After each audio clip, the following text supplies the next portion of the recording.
Salutare la toată lumea! Astăzi vom testa un mit legat de împământare și diferențial. Mitul sună în felul următor: dacă ai împământare, nu-ți mai trebuie diferențial. Avem aici un diferențial trifazat, un diferențial simplu și un MCB B16. Le vom conecta pe rând la curent și vom vedea testul. Am făcut aici tot setup-ul pentru test, am conectat o lampă pentru test, așa. Am aici un conductor de împământare legat la împământare și vom face testul. Îl punem la fază, diferențialul al dat afară. Mai îl facem o dată.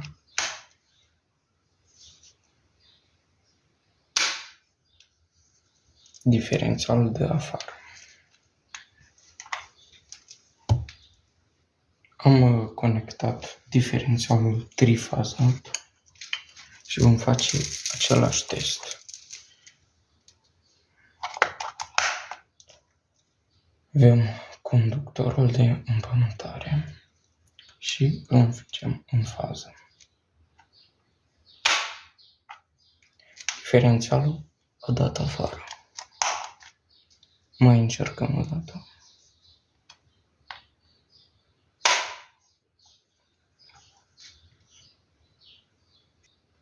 Am conectat MCB-ul, nulul l-am prins cu un conector direct la bec, faza prin MCB.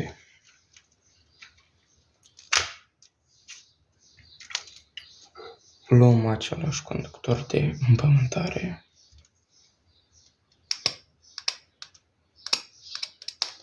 Nu se întâmplă absolut nimic.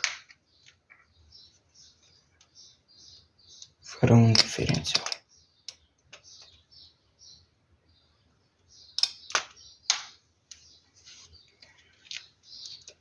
Mai încercăm o dată.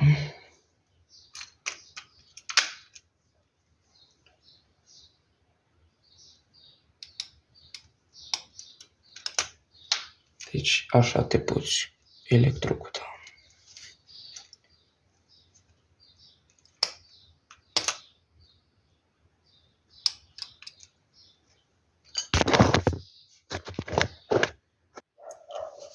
Deci fără un diferențial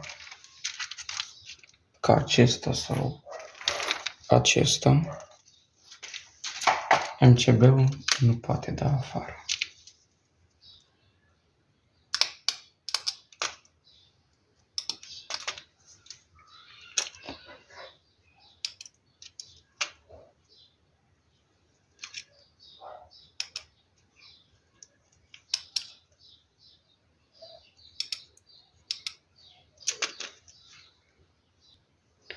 Deci, priviți ce se întâmplă.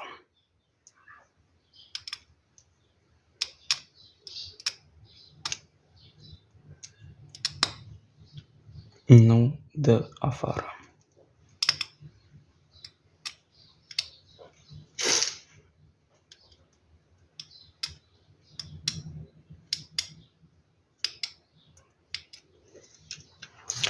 Deci, concluzia ar fi că diferențialul este obligatoriu. Fără diferențial, dacă ai împământare, ai un risc sporit să te electrocutezi.